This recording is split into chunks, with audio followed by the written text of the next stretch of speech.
Hello நண்பர்களே, இன்னைக்கு நம்ம அலைஸ் டிராமாவோட 14வது எபிசோடு தான் பார்க்க போறோம். டிராமாவோட ஓப்பனிங்லேயே நம்ம ஹீரோ தலைவெறிக்க ஓடி வரான். வீட்டுக்குள்ள வந்து பார்த்தா அவங்க அம்மா இறந்து கிடக்குறாங்க. இவனும் கத்தி கதறி அழுதுட்டு இருக்கான். அப்ப கரெக்டா குட்டி ஹீரோ அங்க வந்து நிக்கிறான். கையை மூஞ்சியெல்லாம் ரத்தக்கரையா இருக்கு.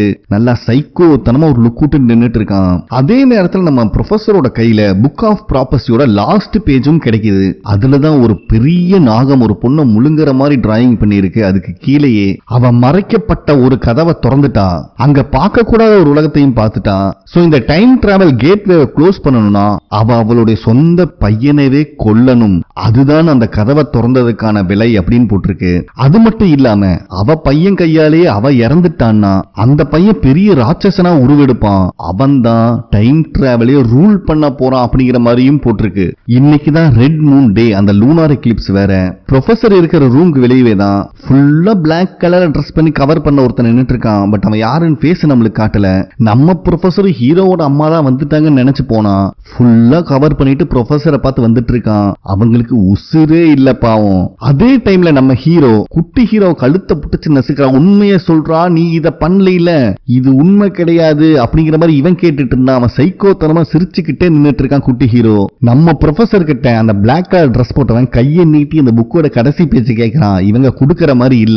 கழுத்தை புடிச்சு நசுக்கி ப்ரொஃபசர் கதையை முடிக்க ட்ரை பண்ணிட்டு இருக்கும் போது ஹீரோவும் குட்டி ஹீரோட கதையை முடிக்க ட்ரை பண்றாரு. அப்ப ப்ரொஃபசர் கதற சவுண்ட் கேட்டனால அவனை அப்படியே விட்டுட்டு ப்ரொஃபசரை வந்து பார்த்தா மயக்கம் போட்டு கிடக்குறாங்க. ஒரு வழியா கஷ்டப்பட்டு எழுப்பிடுறாரு. ஆனா அங்க ஒளிஞ்சிருந்த அந்த பிளாக் கலர் ட்ரெஸ் போட்டவன் ஹீரோவை கத்தியால சொருகிடுறான். இவ்வளோ விஷயம் பண்ணிட்டு திருப்பி ப்ரொஃபசர் கிட்ட கையை நீட்டிட்டு இருக்கு பக்கி. அப்ப கரெக்டா பிரசன்ட்ல இருக்கிற கிம் ஏதோ பாதி கனவுல எந்திரிச்ச மாதிரி பகீர் எந்திரிச்சு உட்கார்றான். அவளுக்கு என்ன நடக்குதுன்னே புரியல.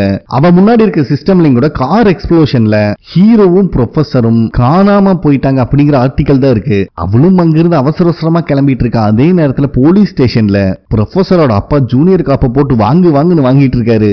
ஏன்னா இவங்க காணாம போய் 10 நாள் ஆச்சு. இப்ப வரைக்கும் என்னடா ஆக்ஷன் எடுத்திருக்கீங்க அப்படின்னு போட்டு கதறாரு அவரு. இவனுக்கிட்ட பதிலே இல்ல பாவம். பட் ப்ரொஃபசரோட அம்மாக்கு நல்லாவே புரியுது, நம்ம பொண்ணு மட்டும் காணாம போல, அவங்க கூட ஒர்க் பண்ற போலீஸ் ஆபீசரும் காணாம போயிருக்காங்க அப்படிங்கிற மாதிரி சொல்லி அவரை சமாதானப்படுத்துறாங்க. அந்த இடத்துக்கு கிம்மும் வந்து நடக்கிறதெல்லாம் பார்த்துட்டு தான் இருக்கா. அதுக்கப்புறம் ஜூனியர் காப்பும் கிம்மும் தான் உட்காந்து பேசிட்டு இருக்காங்க. அப்ப கிம் வந்துட்டு நிஜமாலுமே அவங்க டைம் டிராவல் பண்ணி போயிட்டாங்களா அப்படிங்கிற மாதிரி கேட்கிறா.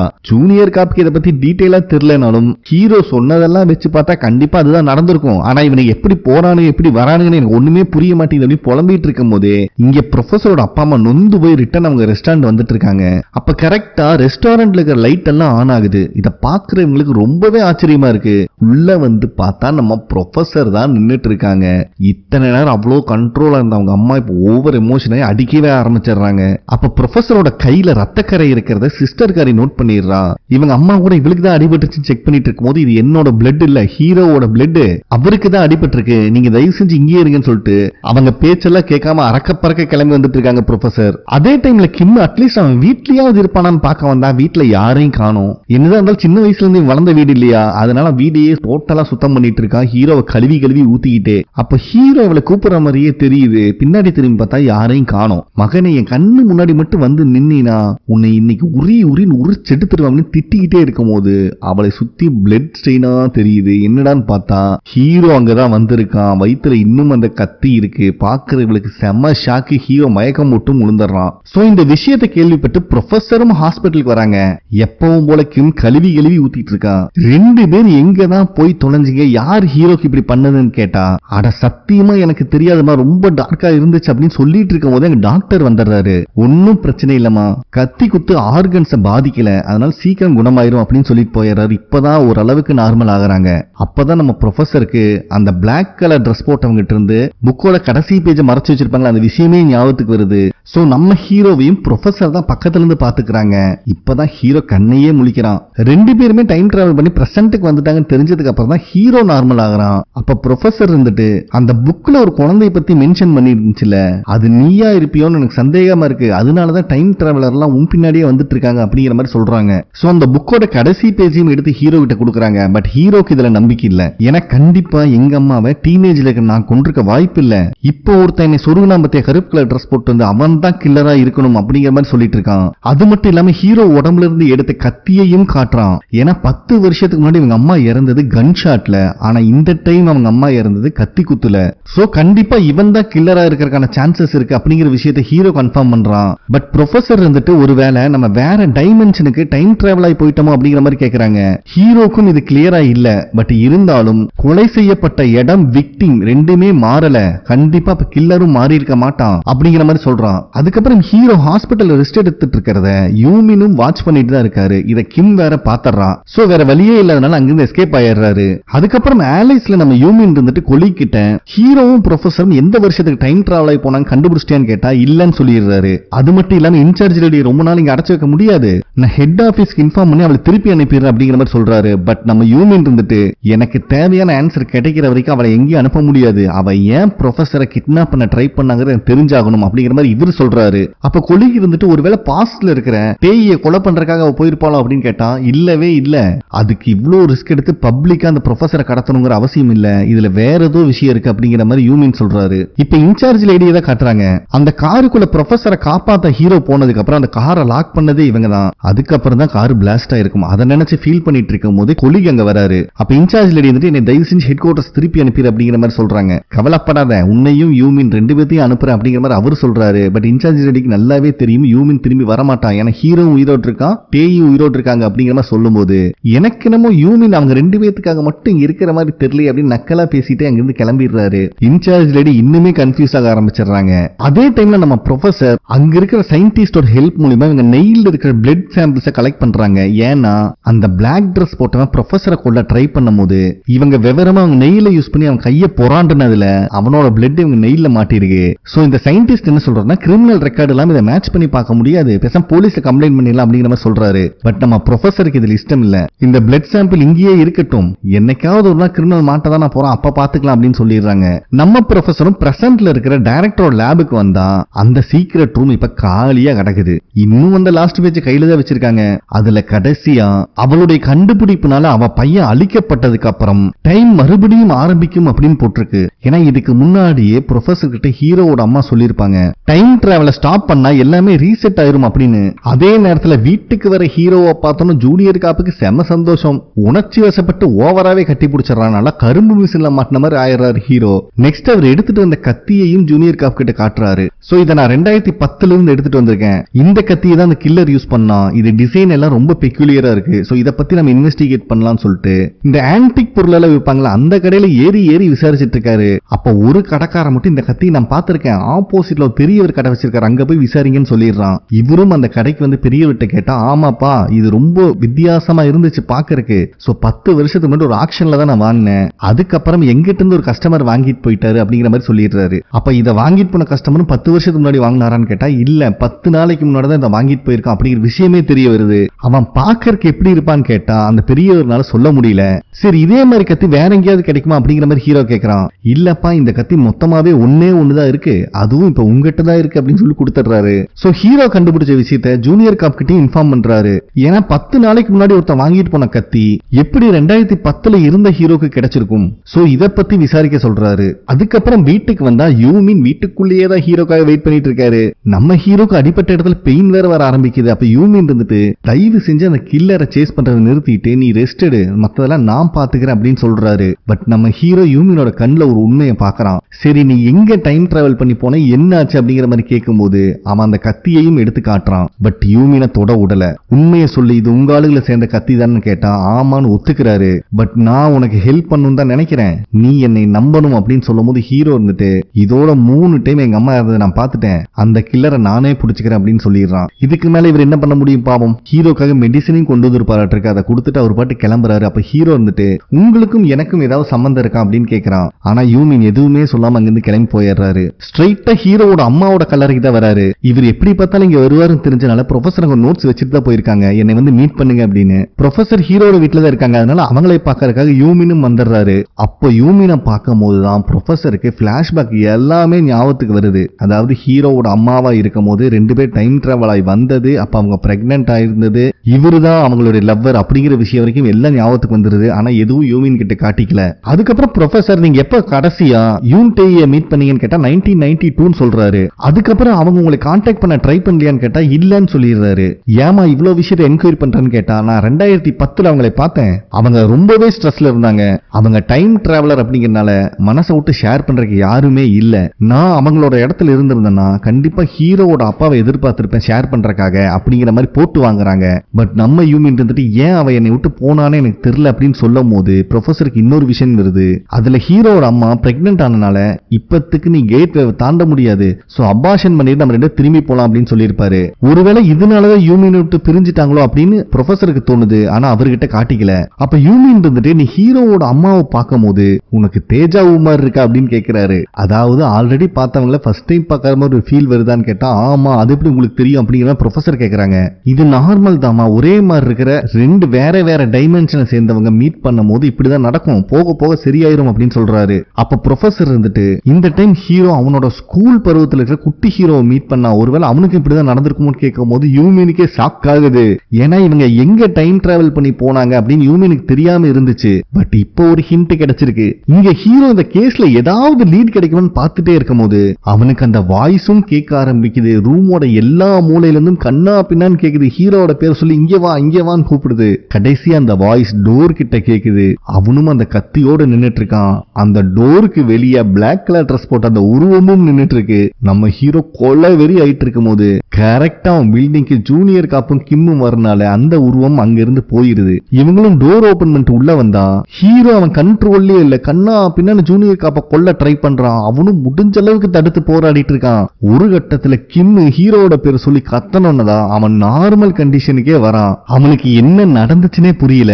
கண்ணாடியில இருக்கிற அவனோட உருவத்தையே பார்த்துட்டு இருக்கான். ஒருவேளை நம்ம தான் கொன்றுப்போமா அம்மாவை அப்படிங்கிற மாதிரி. சரி இதுக்கு மேல இங்க இருக்க வேண்டாம் வெளியே கிளம்புனா பின்னாடி கிம் வந்துடுறான். என்னடா ஆச்சுன்னு கேட்டா இல்ல யாரோ கதை உடைச்சிட்டு வந்துட்டாங்கன்னு நினைச்சிட்டேன் அப்படின்னு சொல்லி சமாளிக்கிறான். பட் கிம் இருந்துட்டு பொய் சொல்லாத, அங்க நடந்த விஷயம் எதுவுமே ஞாபகத்துல இல்ல, ஒழுங்கா சொல்லு அப்படிங்கிற மாதிரி கேட்கும் போது எதா இருந்தாலும் அப்புறம் பேசிக்கலாம்னு சொல்லிட்டு அவன் பாட்டு கிளம்பி போயிடுறான். அதுக்கப்புறம் கிம் ப்ரொஃபஸரை மீட் பண்ணி உண்மையை சொல்லுங்க என்னதான் நடந்துச்சு, ஏன் இவ்வளவு ஆடா பிஹேவ் பண்ணிட்டு இருக்கான். ஸ்கூல் படிக்கும் போது ஸ்டூடெண்ட்ஸ் மட்டும் இல்ல நிறைய டீச்சரை ஹீரோ கிட்ட பேச பயப்படுவாங்க. ஆனா நான் பயந்தது கிடையாது, இன்னைக்கு தான் ஃபர்ஸ்ட் டைம் அவனை பார்த்து நான் பயப்படுறேன் அப்படிங்கிற மாதிரி சொல்லும் போது நம்ம ப்ரொஃபஸர் இருந்துட்டு அது ஒண்ணு இல்லாம மென்டலா எஃபெக்ட் ஆயிருக்கான், அவங்க அம்மா இறந்து மறுபடியும் அவன் பார்த்துட்டான் அப்படிங்கிற மாதிரி சொல்லிடுறாங்க. சோ அவன் கையில இருந்த கத்தி அவங்க அம்மா இறக்கிறதுக்கு காரணமான கத்தி அப்படிங்கிறது கிம்முக்கு தெரிய வருது. சரி வேற ஏதாவது க்ளூ கிடைச்சதான்னு கேட்டா அந்த புக்கோட கடைசி பேஜை எடுத்து கிம் கிட்ட கொடுக்குறாங்க. பட் அதுல இருக்கிற விஷயம் கிம்முக்கு புரியல. பட் அதுல மர்டரர், டிஸ்ட்ராயர், அவன் மகன் அப்படிங்கிறது மட்டும்தான் இருக்கு. அப்புறம் ப்ரொஃபசர் என்ன நினைச்சாங்க தெரியல, அந்த பேஜ் அவங்களே திருப்பி வாங்கி வச்சுக்கிறாங்க. அப்ப கிம் இருந்துட்டு இத பத்தி நிறைய புக்ல நான் கேள்விப்பட்டிருக்கேன், மர்டரர் டிஸ்ட்ராயர் அப்படின்னா வேற யாரும் இல்ல டைம் தான். ஏன்னா ஒரு வயசுக்கு மேல யாரா இருந்தாலும் இறந்து போவாங்க. அவ்வளவு ஏன் கடினமான பாறையா இருந்தாலும் சில வருஷத்துக்கு அப்புறம் மண்ணோட மண்ணாயிரும். சோ நான் படிச்ச புக்ல மர்டரர் டிஸ்ட்ராயர்னா டைம் தான். பட் ஆன்ஷியன் டைம்ஸ்ல இருக்கிற புக்ல டைம் அப்படின்னு மென்ஷன் பண்றது மர்டரரை மட்டும் இல்ல, அந்த டைமை ரூல் பண்றவங்களையும் மென்ஷன் பண்ணும். இது அந்த கிரியேட்டர்ஸ் மட்டுமே தெரியும் அப்படின்னு சொல்லிடுறா. அதுக்கப்புறம் ப்ரொஃபசர் ஹீரோவை மீட் பண்ணலாம் வீட்டுக்கு வந்தா அவன் அங்கே இல்ல. சரி அவனுக்கு காலும் பண்றாங்க, எங்க இருக்கு அப்படிங்கிற மாதிரி கேட்டா பதிலுக்கு ஹீரோ பரவாயில்லையே மறுபடியும் கூட பேசுனதுல சந்தோஷம் அப்படின்னு சொல்றான். யாரு பேசுறாங்கன்னே ஃபர்ஸ்ட் ப்ரொஃபசருக்கு புரியல. அதுக்கப்புறம் அந்த சைடு பேசுற வாய்ஸ் என்னம்மா அதுக்குள்ளேயும் மறந்துட்டியா 10 வருஷம் முன்னாடி போன்ல பேசணுமே அப்படின்னு சொல்லும் போது ப்ரொஃபசருக்கு தூக்கி வாரி போடுது. அந்த சைடு பேசுறது நம்ம குட்டி ஹீரோ. இதுக்கு மேல இங்க இருந்தா உசுறு காப்பாத்துற கைப்புள்ளன்னு கிளம்பலான்னு பார்த்தா ஹீரோ உள்ள வந்துடுறான். ப்ரொஃபசருக்கு வேற கன்ஃபியூஷன், இவன் ஹீரோவா குட்டி ஹீரோவான்னு. கையில வேற அதே மொபைல் இருக்கு. ஆனா வந்தவன் நார்மலா ரொம்ப அக்கறையா தான் பேசுறான். ப்ரொஃபசருக்கு தான் நம்பர் தான் வேண்டாமன்னு தெரியல. ஒரே ஒரு நிமிஷம் நான் ரெஸ்ட் ரூம் போயிட்டு வந்துடுறேன், ரூம்குள்ள வந்து கதவை சத்திக்கிறாங்க. அப்பதான் ஹீரோவோட அம்மா சொன்ன விஷயமும் ஞாபகத்துக்கு வருது. ஏன்னா அந்த புக்ல மென்ஷன் பண்ணிருக்கிறது ஹீரோவோட அம்மாவை பத்தி மட்டும் இல்ல, ஏன்னா அவங்க தான் ப்ரொஃபசர். அதனால நீ திருப்பி உன்னோட டைமுக்கு போனதுக்கு அப்புறம் ஹீரோட்ட இருந்து விலகியே இரு, உன் லைஃப் டேஞ்சர்ல போயிடும் அப்படின்னு சொல்லியிருப்பாங்க. இத நல்லா யோசிச்சு பார்த்துட்டு ஹீரோ மேலையும் சந்தேகம் வரனால அங்க இருக்கிற அவனோட பிரஷ் டிஎன்ஏ சாம்பிளுக்காக எடுத்து வச்சுக்கிறாங்க. அதுக்கப்புறம் ஹீரோ தான் ப்ரொஃபசரை டிராப் பண்றக்கா கூப்பிட்டு வந்துட்டு இருக்கான். அவங்களும் கார்ல தூங்குற மாதிரியே நடிச்சிட்டு இருக்காங்க. ஹீரோ ப்ரொஃபசர் கிட்ட வரா, கரெக்டா மொபைல் ரிங் ஆகுது. அதை எடுத்துட்டு வெளியே போனதுக்கு அப்புறம் தான் ப்ரொஃபசர் கண்ணையே முழிக்கிறாங்க. சோ ஹீரோ மேல ப்ரொஃபசருக்கு டவுட் வந்துருச்சு. பயத்துல என்ன பண்றதுன்னு தெரியாம இந்த பக்கி தூங்குற மாதிரி நடிச்சிட்டு இருக்கு. வெளியே போன ஹீரோ போன் பேசிட்டு இருக்கும் போது நல்லா முழிச்சிட்டு இருந்தவங்க அவன் போனை கட் பண்ண திருப்பி தூங்க ஆரம்பிச்சிடுறாங்க. இவங்களை டிராப் பண்ணிட்டு வீட்டுக்கு வர ஹீரோ அதே ரெஸ்ட் ரூம்ல மிரர் முன்னாடி நின்னுட்டு டே இது நான் கிடையாது யாரா நீ அப்படிங்கிற மாதிரி கேட்டுட்டு இருக்கான். அப்பதான் அங்க அவன் பிரஷ் இல்லங்கிற விஷயத்தையும் நோட் பண்றான். நெக்ஸ்ட் டே நம்ம ப்ரொஃபசரும் அவங்க லேப்ல இருக்கிற ஒரு சயின்டிஸ்ட மீட் பண்ணி லாஸ்ட் டைம் நான் ஒரு சாம்பிள் கொடுத்தேன்ல, அது கூட இந்த பிரஷ்ல இருக்க டிஎன்ஏ மேட்ச் பண்ணி எனக்கு சீக்கிரம் ரிசல்ட் சொல்லுங்க அப்படின்னு கொடுத்துட்டு போயிடுறாங்க. அதே நேரத்துல டைரக்டர் தான் கட்டுறாங்க, கையில இவன் ஒரு கத்தியை வச்சுட்டு யோசிச்சுட்டு இருக்கான். அப்ப அங்க வர கொலிக்கு ப்ரொஃபசர் கையில லாஸ்ட் பேஜ் கிடைச்சிருச்சு அப்படிங்கிற விஷயத்த சொல்றான். டைரக்டரும் அப்படின்னா ஓகே எல்லாத்தையும் மொத்தமா ஒன்னா தூக்கிடலாம் அப்படிங்கிற மாதிரி வில்லத்தனமா பேசிட்டு இருக்கான். அதுக்கப்புறம் ப்ரொஃபசர் கிம்ம மீட் பண்ணி அந்த புக்கோட லாஸ்ட் பேஜை கொடுத்து நடந்த விஷயத்தையும் எக்ஸ்பிளைன் பண்றாங்க. சோ கிம்முக்கு இதுல சுத்தமா நம்பிக்கை இல்ல.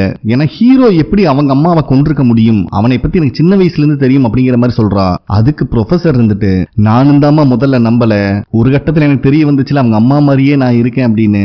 சோ நான் என்ன நினைக்கிறேன்னா இன்னொரு பேரலல் யூனிவர்சல்லையோ இல்ல பேரலல் டைமென்ஷன்லயோ ஹீரோ மாதிரி இன்னொருத்தர் இருந்திருக்கலாம். அப்படி இல்லைன்னா ஸ்கூல் படிக்கிற ஹீரோவை யாரோ இன்ஃப்ளூயன்ஸ் பண்ணி சேஞ்ச் பண்ணிருக்கலாம். இதை நம்ம ஸ்டாப் பண்ணியானா இதுக்கு ஒரே வழி, ஹீரோவோட அம்மா டைம் டிராவல் எப்படி ஸ்டாப் பண்றதுன்னு கண்டுபிடிச்சாங்க. பட் கடைசி டைம்ல கிவ் அப் பண்ணிட்டாங்க. அது ஏன்னு தெரியல, அதை கண்டுபிடிக்கிறதுக்கு எனக்கு ஹெல்ப் பண்ணு அப்படிங்கிற மாதிரி கேக்குறாங்க. அது மட்டும் இல்லாம ஹீரோ எந்த வருஷன் பிறந்தான்னு கேட்டா அக்டோபர் 20, 1992 அப்படின்னு கிம் சொல்றான். ஏன்னா 1992 தான் ஹீரோவோட அம்மாவும் டைம் டிராவல் பண்ணி இங்க வந்திருக்காங்க அந்த புக்கை எடுக்கிறதுக்கு. எனக்கு இதை பத்தி இன்னும் டீடைல்ஸ் வேணும் அப்படிங்கிற மாதிரி கேட்கும்போது கிம்மு சர்ச் பண்ணி பார்த்துட்டு அந்த சயின்டிஸ்ட் இருந்து மார்ச் 1992 சொல்றான். அதுல இருந்து 7 மாசம் கழிச்சு ஹீரோ பிறந்திருக்கான்னா இவங்க அம்மா ஆல்ரெடி பிரெக்னண்டா இருந்திருக்காங்க அப்படிங்கிற விஷயத்தை ப்ரொஃபசர் கன்ஃபார்ம் பண்றாங்க. சோ அப்படின்னா ஹீரோக்காக தான் அவங்க அம்மா இந்த விஷயத்தை கிவ் அப் பண்ணிருக்கணும். ஏன்னா டைம் டிராவலை ஸ்டாப் பண்ணா மொத்தமா ரீசெட் ஆயிரும். அப்ப பிறக்காம வயிற்றுக்குள்ள இருக்கிற ஹீரோவோட நிலைமை. சோ அதுக்காக தான் அவங்க கிவ் அப் பண்ணிருக்காங்க அப்படிங்கறத ப்ரொஃபசர் கன்ஃபார்ம் பண்றாங்க. இங்க போலீஸ் ஸ்டேஷன்ல ஜூனியர் காப் இருந்துட்டு 10 நாளைக்கு முன்னாடி இந்த கத்தியை வாங்கிட்டு போன காரை ஸ்பாட் பண்ணிருக்கோம் அப்படின்னு சொல்றான். ஹீரோவும் அதுக்காக கிளம்புனா ஜூனியர் காப்பு கூடயே கிளம்புறான். பட் நம்ம ஹீரோக்கு பயமா இருக்கு. ஏன்னா வர வர ஹீரோ அவன் கண்ட்ரோல்ல இருக்கிறது இல்ல. சோ ஜூனியர் காப்புக்கு எதுவும் ஆகக்கூடாதுங்கிறதுக்காக ஃபர்ஸ்ட் நான் போய் செக் பண்ணிட்டு வரேன்னு சொல்லிட்டு தனியா கிளம்பி வந்துட்டு இருக்கான். அதே நேரத்துல ஆலைஸ்ல இன்சார்ஜ் லேடி இங்கிருந்து காணாம போயிட்டா அப்படிங்கிற விஷயத்தை யூமின் கொலி கிட்ட சொல்லிட்டு அங்கிருந்து அறக்க பறக்க கிளம்புறாரு. ஆனா கொலி கிட்ட எந்த ரியாக்ஷனும் இல்ல, வில்லத்தனமா பாத்துட்டு இருக்கான். சோ இந்த பக்கிதான் பண்ணிருக்கும். இங்க நம்ம ஹீரோவும் அந்த வீடை கண்டுபிடிச்சு ஒரு வழியா பூனா மாதிரி உள்ள வராரு. பார்த்தா ஹீரோவோட தலையிலே கண்ணை வச்சு நின்று இருக்காங்க இன்சார்ஜ் லேடி. மகனை இதுக்கப்புறம் நீயும் அந்த ப்ரொஃபசர் உயிரோடயே இருக்கக்கூடாது அப்படின்னு டைலாக் விட்டுட்டே இருக்கும்போது நம்ம ப்ரொஃபசருக்கு டிஎன்ஏ ரிசல்ட் வந்துருச்சு. அதுல ஹீரோவோட டிஎன்ஏவும் ஃபியூச்சர்ல ஒரு கில்லர் வந்தா பாத்தீங்களா நகத்துல பிளட் எடுத்துட்டு வந்தாங்க அந்த டிஎன்ஏவும் 99.87% மேட்ச் ஆயிருக்கு. சோ 2 பேரும் ஒரே ஆள் அப்படிங்கிறது கன்ஃபார்ம் ஆகுதாங்க. நம்ம ப்ரொஃபசருக்கு தூக்கி வாரி போடுது. இருந்தாலும் அந்த சயின்டிஸ்ட் கிட்ட இந்த விஷயத்தை வெளியே சொல்ல வேண்டாம் அப்படின்னு சொல்லிடுறாங்க. இங்க நம்ம ஹீரோ இன்சார்ஜ் லேடி கிட்ட ப்ரொஃபசர் விஷயத்துல நீ தலையிடாத அப்படிங்கிற மாதிரி வார்ன் பண்ணிட்டு இருக்கான். தம்பி கன்னு என் கையில இருக்கு, ஃபர்ஸ்ட் உன்னை பத்தி நீ கவலைப்படு அப்படின்னு அவங்க பேசிட்டே இருக்கும் போது நம்ம யூமின் இன்சார்ஜ் லேடி தலையில கண்ணை வைக்கிறாரு. இவங்களுக்கு இதுக்கு மேல என்ன பண்றதுனே தெரியல. அப்ப யூமின் இருந்துட்டு நீ போய் ஃபர்ஸ்ட் ப்ரொஃபசரை காப்பாத்துன்னு சொல்லி ஹீரோ அங்கிருந்து அனுப்பி வச்சிடறாரு. அப்ப இன்சார்ஜ் லேடி என்னையவே கொல்ல வரையா ராஜா அப்படிங்கிற மாதிரி கேக்குறாங்க. அதுக்கு யூமின் இருந்துட்டு நான் எதுக்குமா உன்னை கொல்லணும், இங்கேயே எல்லாத்தையும் முடிச்சுக்கலாம். நம்மளுடைய பேராசை பாஸ்ட்ல இருக்கிறவங்க மட்டும் இல்ல நம்மளையும் இந்த நிலைமைக்கு ஆளாக்கி இருக்கு. சோ ஒழுங்கா நீ ஆலைஸ்க்கு திரும்பி போயிரு, மறுபடியும் இங்க நீ வரவே கூடாது அப்படிங்கிற சொல்லிட்டாங்க. கிளம்ப பாக்குறாரு. இன்சார்ஜ் லேடி நீயும் என் கூடயே வந்துரு அப்படின்னு யூமினை கூப்பிடுறாங்க. முடியவே முடியாது, எனக்கு முடிக்க வேண்டிய கடமைகள் சில இருக்கு அப்படின்னு சொல்றாரு. பட் இன்சார்ஜ் லேடி என்ன நினைச்சுக்கிறாங்கன்னா என்னை திருப்பி அனுப்பிட்டு நீ யூன்டேய் கூட சந்தோஷமா வரலான்னு நினைக்கிறியா அப்படிங்கிற மாதிரி அவங்க எடுத்துக்கிறாங்க.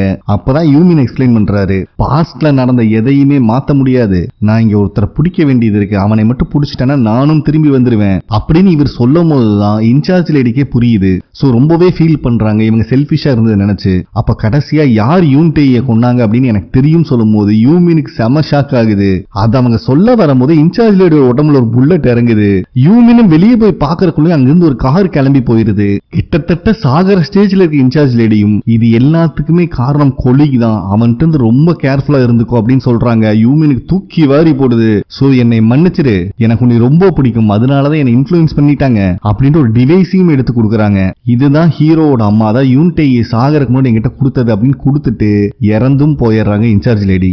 ஆலைஸ்ல இருக்க கொலிக்கும் இன்சார்ஜ் லேடி இறந்துட்டாங்க அப்படிங்கிற சந்தோஷத்துல வில்லத்தனமா சிரிச்சிட்டு இருக்கான். இங்க நம்ம ப்ரொஃபசரும் அடிச்சு புடிச்சு ஹீரோவோட வீட்டுக்கு வந்துடுறாங்க. பட் அந்த வீட்டுக்கு முன்னாடியே தான் அந்த பிளாக் கலர் ட்ரெஸ் போட்டவனும் நின்னுட்டு இருக்கான். நம்ம ஹீரோவும் ப்ரொஃபசரை காப்பாத்துறக்கதா கார்ல அறக்க பறக்க வந்துட்டு இருக்காரு. அப்பதான் கையில நோட் பண்றாரு அந்த ரேஷஸ் மறுபடியும் வர ஆரம்பிச்சிருச்சு. அதே நேரத்தில் யூமினும் இன்சார்ஜ் லேடி கொடுத்த அந்த டிவைஸை காதுல வச்சு ஆன் பண்றாரு. அதுல ஹீரோவோட அம்மா 2010 ரெக்கார்ட் பண்ண வாய்ஸ் தான் இருக்கு. அதுல என்ன சொல்றாங்கன்னா யூமின் யூமின் கிட்ட நம்மளுக்கு ஒரு பையன் இருக்கான், கண்டிப்பா நீ ஒரு நாள் அவனை சந்திக்க வேண்டியது வரும், அவனுக்கு எது சரின்னு படுதோ அந்த சைடு தான் நிப்பான், மேபி உனக்கு எதிராகவும் கூட இருக்கலாம், தயவு செஞ்சு அவனை வெறுத்துறாத, அவன் உன்னோட பையன், நீ மட்டும்தான் அவனை ப்ரொடெக்ட் பண்ண முடியும், சோ உன்னை விட்டுட்டு வந்து நான் செல்பிஷா முடிவு எடுத்ததுக்கு என்னை மன்னிச்சிரு அப்படிங்கிற மாதிரி இவங்க சொல்ல சொல்ல நம்ம யூமின் கதறி கதறி அழுதுட்டு இருக்காரு. என்னோட கடைசி ரிக்வெஸ்டே உன்னோட பையனை நீ தான் ப்ரொடெக்ட் பண்ணும் அப்படிங்கிற மாதிரி சொல்லியிருக்காங்க. நம்ம யூமினும் என்ன ஆனாலும் சரி நான் ப்ரொடெக்ட் பண்ணுவேன் அப்படின்னு அந்த வாய்ஸுக்கு பதில் வேற விட்டுட்டு இருக்காரு. இதை கேட்டதுக்கு அப்புறம் சும்மா இருப்பாரா, காரை திருப்பிட்டு ஹீரோட வீட்டுக்கு தான் வந்துட்டு இருக்காரு யூமினும். நம்ம ஹீரோவும் ஒரு வழியா அவன் வீட்டுக்கு வந்துடுறான். என்னாச்சு வேற யாராவது இங்க இருக்காங்களான்னு கேட்டா அதெல்லாம் ஒண்ணும் இல்ல அப்படின்ட்டு அந்த டிஎன்ஏ ரிசல்ட்டை எடுத்து ஹீரோ கையில கொடுக்கறாங்க. என்னை தப்பா நினைக்காத, எனக்கு உன் மேல சந்தேகம் வந்துச்சு, அது மட்டும் இல்லாம நம்ம டைம் டிராவல் பண்ணி போகும்போது ஒருத்த மேல சஸ்பெக்ட் பண்ணோம்ல, அவனோட டிஎன்ஏவும் கிடைச்சது, ரெண்டையும் மேட்ச் பண்ணி பார்க்கும்போது இந்த ரிசல்ட் வந்துச்சுன்னு சொல்றாங்க. இத பாக்குற ஹீரோக்கு தூக்கி வாரி போடுது. டிஎன்ஏ சாம்பிள் ஏபி ரெண்டு பேரும் ஒரே ஆள்னு மென்ஷன் ஆயிருக்கு. அப்ப ஹீரோ வந்துட்டு இந்த விஷயம் வேற யாருக்கான்னு தெரியுமான்னு கேட்டா இல்ல யாருக்குமே தெரியாது அப்படின்னு சொல்லும் போதே ஹீரோ கொலவெறியில டோரை பாக்குறான். பார்த்தா அந்த வீட்டுக்கு வெளியே கருப்பு கலர் ட்ரெஸ் போட்டவனும் நின்னுட்டு இருக்கான். அந்த சமயத்துல ஹீரோவோட கையில இருக்கிற ரேஷஸ ப்ரொஃபசர் நோட் பண்ணிடுறாங்க. நம்ம ஹீரோவும் ப்ரொஃபசரை வில்லத்தனமா லுக் விட்டுட்டு ஒளிச்சு வச்சிருந்த கத்தியையும் எடுக்கிறான். ப்ரொஃபசரை குத்தலாங்கிற மாதிரி வந்து நிக்கிறான். அப்பதான் நம்மளுக்கு ஹீரோவோட இடத்துல அந்த கருப்பு கலர் ட்ரெஸ் போட்டவன் இருக்கிற மாதிரியும் காட்டுறாங்க. நம்ம ப்ரொஃபசர் பதட்டத்துல நின்னுட்டு இருக்கும் போது இதே மாதிரிதான் இதுக்கு முன்னாடி அவன் அம்மாவையும் கொண்டிருப்பான் அப்படிங்கிற மாதிரியும் நம்மளுக்கு காட்டி இந்த ஷாக்கிங்கான இடத்துல இந்த எபிசோடையும் அழகா கம்ப்ளீட்டும் பண்றானுங்க. ஓகே ஃப்ரெண்ட்ஸ், கண்டிப்பா உங்களுக்கு பிடிச்சிருக்கு நம்புறேன். நெக்ஸ்ட் எபிசோட மீட் பண்ணலாம். நன்றி.